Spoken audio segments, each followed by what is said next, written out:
Bien, rebonjour à tout le monde.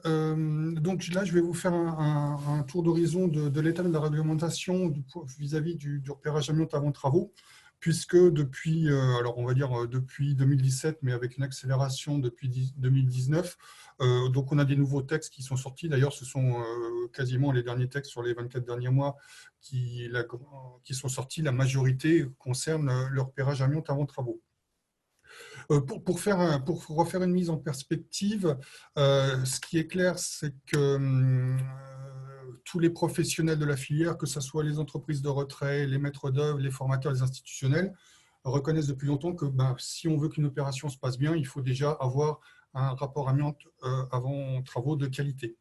Et donc, on avait fait en son temps, le CIRTA, une petite enquête auprès des membres pour voir qu'est-ce qui se passait sur les chantiers à problème. Et c'était clair, la majorité sur la majorité des chantiers à problème, cela provenait d'un mauvais rapport d'un mauvais rapport amiante, incomplet, voire absent parce que les travaux basés uniquement sur le DTA, etc. Donc, si vous voulez avoir des détails, vous pouvez encore télécharger sur le site du CIRTA l'exigence amiante dans lequel on avait fait la synthèse de cette enquête interne. Mais en fait, jusqu'en 2019, on n'avait véritablement aucun texte réglementaire qui n'exigeait explicitement un repérage amiante avant travaux. Il existe une norme sur le repérage amiante avant travaux dans les immeubles bâtis depuis 2002 avec 2 mises à jour successives, mais cette norme n'était appelée par aucun texte réglementaire, donc en l'absolu, pas d'application obligatoire. Bon, si on regarde les rapports amiante avant travaux qui sont faits depuis ces dernières années, la grande majorité mentionne que ces rapports amiante avant travaux étaient faits suivant la norme, mais quand on rentre dans le détail, force est de constater que des fois, le diagnostiqueur s'éloigne bien de la norme. Alors, l'évolution réglementaire de 2012, qui a quand même pas mal bouleversé notre métier, n'a pas clarifié les choses, parce que là, je vous ai remis le texte, le début de l'article 44.12.97 du Code du travail, où le donneur d'ordre doit fournir des dossiers techniques, mais en fait, quand on rentre dans le détail des articles cités, les dossiers techniques dont on parle, en fait, ce sont les repérages liste A et liste B du DTA qui, par essence, parce que c'est prévu comme ça dans le Code de santé publique, ne sont que des rapports de repérage très limitatifs, puisque grosso modo, ces repérages-là ne cherchent l'amiante que dans ce que j'appelle les matériaux de surface, et on ne va pas aller sonder ce qui se passe derrière un papier peint, sous un revêtement de sol, etc. Pareil, sur la suite de l'article, pour ce qui n'est pas dans le champ des immeubles bâtis, là aussi, le Code du travail renvoyait sur des documents équivalents au repérage liste A et liste B. Et en plus, comme je l'ai dit auparavant, la seule norme qui existait, la 46.020, ne concernait que les immeubles bâtis. Donc, appliquer la norme sur les immeubles bâtis aux navires, au matériel ferroviaire ou au génie civil, c'était quasiment impossible. La conséquence, on l'a déjà évoqué, hein, un mauvais rapport de repérage, bien souvent ça démarre par une découverte de nouveaux matériaux en cours de travaux, un surcoût pour retirer ces matériaux, puisque depuis les jurisprudences, le maître d'ouvrage ne pouvait demander une forfaitisation que sur les matériaux identifiés dans le rapport fourni à l'entreprise, et éventuellement, en fonction de la nature du matériau nouveau, des arrêts de chantier, parce qu'il faut revoir la configuration complète, l'analyse des risques et la configuration complète du chantier. Pardon.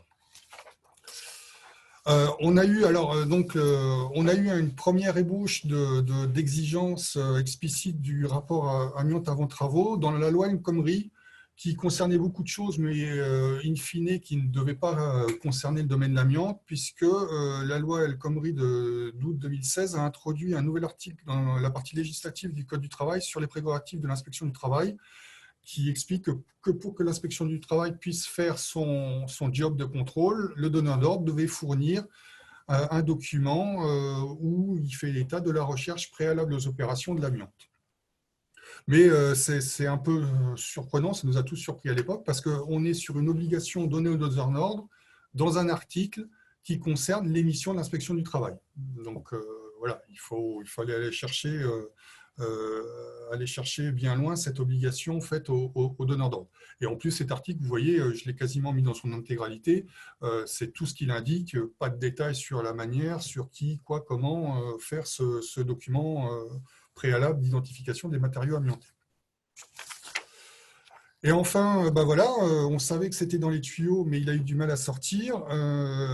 En 2017, on a eu un décret, donc un décret dont le but était de porter modification de l'article 97 du Code du travail, celui que je vous ai présenté auparavant, qui va détailler véritablement les dispositions à prendre en compte pour le repérage amiante avant travaux. Et notamment, grande nouveauté, il est indiqué que le repérage devant dépendre de la nature de l'ouvrage sur lequel on va intervenir, le législateur, enfin, le ministère du Travail, la DGT, a catégorisé les ouvrages en 6 domaines d'activité qui, peu ou prou, correspondent aussi, je dis peu ou prou parce que ce n'est pas tout à fait exact, mais on s'en rapproche, des 6 domaines d'activité qui sont mentionnés sur les certificats des entreprises de retrait d'amiante. Mais pour que ce décret soit applicable, il était nécessaire, il est mentionné la nécessité d'arrêter et un par domaine d'activité. Et même si le décret date de mai 2017, le premier n'a été publié que 2 ans plus tard, en juin 2019, et le dernier n'est pas encore publié, car comme je l'ai dit dans la table ronde introductive, aujourd'hui sur les 6 domaines d'activité, seuls 3 comprennent un arrêté qui explicite comment faire le repérage amiante avant travaux. Bon, on espère, mais bon, on n'a pas de calendrier. Enfin, il y a un calendrier qui a été annoncé par la DGT dans un décret modificatif du décret du 9 mai 2007, mais même les dates annoncées pour ceux déjà parus n'ont pas été respectées. Donc, il faut prendre avec précaution les dates qui sont annoncées de parution de ces 3 décrets manquants. Alors, qu'est-ce que dit le décret du 9 mai 2017 ? Donc, le donneur d'ordre a obligation de procéder à un repérage préalable de l'amiante avant toute opération comportant des risques d'exposition à l'amiante. Donc là, parce que le décret est relativement long et que je ne voulais pas vous infliger la lecture d'un décret officiel, j'ai fait une synthèse des exigences principales du décret. Le texte que vous avez à l'écran, ce n'est pas l'écriture, ce n'est pas la copie du décret en lui-même. Je vous invite, si vous voulez vraiment lire le décret dans le détail, d'aller le chercher sur les Légifrance, il se trouve très facilement. Les conditions de réalisation de ce repérage sont fixées par arrêté pour les domaines, donc les 6 domaines que je vous ai annoncés précédemment, immeubles bâtis, autres immeubles tels que terrain, donc c'est tout ce qui est VRD, génie civil, matériel roulant ferroviaire et autres matériels roulants de transport, navires, bateaux et autres engins flottants, aéronefs et installations, structures, équipements concourant à la réalisation de la mise en œuvre d'une activité. En gros, c'est ce qu'on appellerait en résumé installation industrielle. Sur ces 6 domaines d'activité, donc 3 ont vu leur arrêté publié en juillet 2019 pour les immeubles bâtis. Le VRD génie civil, donc pas encore paru. Le matériel ferroviaire roulant, c'est le dernier publié au mois de novembre dernier. Navire et autres engins flottants a été, lui, le premier publié en juin 2019. Et on attend encore aéronefs et les équipements et installations industrielles. Chose aussi très, très intéressante dans ce décret, c'est que le décret décrit les modalités à mettre en œuvre quand il y a impossibilité de réaliser le rapport amiante avant travaux en raison de mesures d'urgence ou parce que ça le mettrait en danger l'opérateur de repérage ou pour certaines opérations de maintenance. Hein, c'était des cas auxquels on est confronté quand même régulièrement. Mon bureau d'études, par exemple, ayant un département structure, on est amené régulièrement à intervenir, à faire des diagnostics sur des immeubles présentant des faiblesses structurelles et on est interrogé régulièrement, mais vous nous dites qu'on ne peut plus rentrer dans l'immeuble. Comment va-t-on faire pour démolir l'immeuble sans produire un repérage amiante avant démolition? Donc, le décret de 2017 donne des pistes de travail pour l'entreprise notamment qui sera amenée à intervenir pour la démolition éventuelle de l'immeuble. Le décret aussi décrit ce qui doit être mis en œuvre quand on ne peut pas intégralement réaliser le RAT avant le début de l'opération, parce qu'en fait, pour pouvoir accéder à tous les matériaux du bâtiment, il faudrait déjà commencer par démolir d'autres parties du bâtiment. Donc, le décret prévoit aussi les dispositions à mettre en œuvre qui demandent donc en fait un accompagnement du diagnostiqueur tout au long de l'opération, y compris pendant les travaux. J'ai fait une lecture des 3 arrêtés publiés pour non pas en faire la synthèse de chacun, mais pour vous montrer comment en fait ils sont structurés, parce que quand on lit les 3 arrêtés publiés, ils ont peu ou prou la même structuration. Bon, il y a déjà une partie définition, histoire que tout le monde parle de la même chose, donc définition du donneur d'ordre, définition de qu'est-ce que c'est qu'un sondage, qu'est-ce que c'est une investigation approfondie. Les modalités de réalisation du rapport amiante avant travaux, donc ça c'est très important et je vais y revenir par la suite. Comment doit être fait, comment le diagnostiqueur doit s'y prendre pour réaliser son rapport de repérage. Les compétences du diagnostiqueur et le contenu de la formation que doit suivre le diagnostiqueur. Alors là aussi, c'était quelque chose de relativement nouveau parce que pour les immeubles bâtis, on avait, les textes précédents parlaient déjà, il y avait des textes qui disaient que seul un diagnostiqueur avec mention pouvait faire des repérages amiante avant travaux, mais la question s'est posée pour le matériel ferroviaire et pour les navires. Et là, dans les annexes, il y a tout un cursus de formation qui est décrit. Ce que n'aborde pas le texte et qu'a évoqué rapidement Emmanuel, c'est que certes, ça nous dit du contenu de formation, mais ça ne nous dit pas quel centre de formation serait amené à dispenser ce type, avec quel formateur. Parce qu'effectivement, on est matériel ferroviaire et navire, notamment, on est quand même sur des ouvrages particuliers qui ne sont pas maîtrisés de tout le monde. Chose aussi importante, dans chaque arrêté, il y a une grande partie sur les obligations du donneur d'ordre, et j'y reviendrai par la suite. Et ça reprécise des points qui sont abordés dans le décret, mais ça précise pour chaque arrêté les modalités en cas d'impossibilité de réalisation du RAT. Rapidement, je reviens sur les modalités de réalisation du RAT. Alors, dans l'arrêté lié aux immeubles bâtis, il est marqué que la norme, si on applique la norme 46020, donc on est dans les clous parce que la norme est réputée satisfaire aux exigences de l'arrêté. Et l'arrêté redétaille des modalités, notamment tout ce qui concerne le travail par zone présentant des similitudes d'ouvrage pour optimiser le nombre de prélèvements à faire et pour s'assurer de l'exhaustivité. Sur le matériel ferroviaire roulant, alors là, l'arrêté est beaucoup plus directif puisqu'il dit qu'il faut appliquer la norme NF 01020. Il n'y a pas d'autres biais, d'autres procédures pour faire le RAT. Et pour les navires, eh ben là aussi, c'est très directif. C'est la norme, il faut appliquer la norme 46.101. Je vous avouerai que la prochaine fois que je croiserai les gens de la DGT, je leur poserai la question pourquoi pour le matériel ferroviaire et les navires, il y a une imposition stricte des normes, alors que sur les immeubles bâtis, la mention réputée satisfaire laisse sous-entendre que s'il y a d'autres méthodes qui pourraient être connues par la profession, on ne serait pas obligé forcément d'appliquer la norme 46.020. Ça, c'est des mystères des fois des écritures des textes réglementaires. Rapidement aussi, je fais un focus sur l'arrêté sur les immeubles bâtis pour vous synthétiser les obligations du donneur d'ordre et du diagnostiqueur.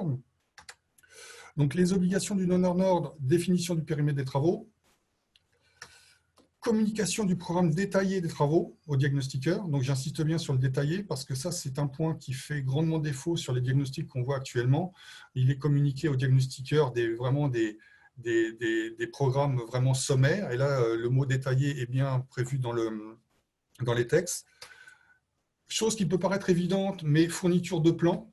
Je ne vous dis pas combien de diagnostics on a avec des plans qui sont en fait une photo des plans de sécurité de l'immeuble sur lequel le diagnostiqueur a rajouté une légende pour localiser les prélèvements et les matériaux amiantés. Et vous verrez sur les obligations du diagnostiqueur pourquoi c'est important de fournir des plans à l'échelle, s'entend. Mise à disposition d'un accompagnateur.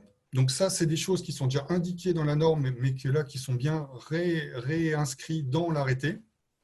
Pourquoi un accompagnateur? Pour que l'accompagnateur, notamment, puisse ouvrir tous les locaux de l'immeuble concerné. La fourniture des moyens d'accès nécessaires. S'il faut, c'est au maître d'ouvrage de fournir à la nacelle s'il faut faire des prélèvements en toiture. C'est pas au diagnostiqueur de se débrouiller tout seul devant son bâtiment et la toiture qui a 10 mètres de haut. Éventuellement, suivant les cas, déménager ou démonter, déménager le mobilier et faire les démontages nécessaires, là aussi pour que le diagnostiqueur puisse intervenir dans tout le bâtiment. Et informer des locataires de l'intervention du diagnostiqueur quand on est dans le cas d'un immeuble avec des parties louées ou des logements.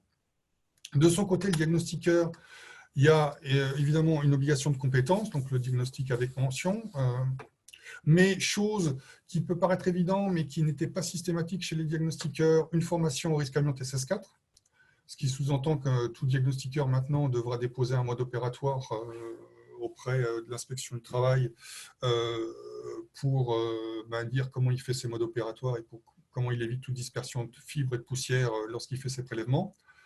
Chose nouvelle aussi, formation à l'estimation des quantités, puisque maintenant on demande au diagnostiqueur de faire un quantitatif de l'amiante identifiée sur l'immeuble. Le diagnostiqueur, avant son intervention, doit transmettre un programme de repérage avec vous m'excuserez, il y a une coquille, avec les ZPSO qu'il a identifiés, les prélèvements et les sondages qu'il compte faire. Donc tout ça, c'est des points extrêmement nouveaux. Mais chose aussi qui est prévue dans l'arrêté, c'est que ce programme de repérage doit être transmis au maître d'ouvrage pour validation. Donc, c'est plus je confie la mission au diagnostiqueur, il se débrouille, et puis j'attends un mois après le rapport de repérage. Il faut qu'il y ait un échange avant l'intervention du diagnostiqueur avec le maître d'ouvrage ou son représentant. Voilà, synthétiser les obligations qui sont dans l'arrêté immeuble bâti. Et pour revenir à ce qui a été évoqué en table ronde, et donc quelle est la place du maître d'œuvre amiante là-dedans? Eh bien, elle est importante parce que, comme je l'ai dit, par essence, le donneur d'ordre ou le maître d'ouvrage n'est pas un sachant. Et donc, le maître d'œuvre amiante va pouvoir intervenir dans la définition du programme détaillé des travaux. Le maître d'ouvrage va fournir évidemment son programme général, mais le maître d'œuvre amiante peut assister le maître d'ouvrage dans la définition et l'écriture du programme détaillé des travaux qui sera transmis au diagnostiqueur. La fourniture des plans, l'établissement des plans du bâtiment existant si le maître d'ouvrage ou le donneur d'ordre n'en a pas. Éventuellement faire office d'accompagnateur, puisque on peut penser que si le maître d'œuvre est déjà missionné, il aura déjà fait lui de son côté une visite du bâtiment qu'il connaîtra, donc il pourra éventuellement accompagner le diagnostiqueur. Évidemment, valider le programme de repérage par le donneur d'ordre, puisque c'est une obligation réglementaire. Et enfin, il pourra apporter un visa final sur le rapport amiante établi. Donc voilà, j'en ai fini sur cette synthèse réglementaire sur les RAT. Et donc, comme je l'ai dit en introduction en me présentant, donc BET2C, en combinant nos 20 années d'expérience de projet de réhabilitation tout corps d'État et l'expertise qu'on a acquis dans le domaine d'amiante, on est tout à fait en mesure d'accompagner le maître d'ouvrage, le donneur d'ordre, pour que l'opération se débute dès sa phase conception par un RAT de qualité et supprimer tout aléa lié à l'amiante pour la suite de l'opération.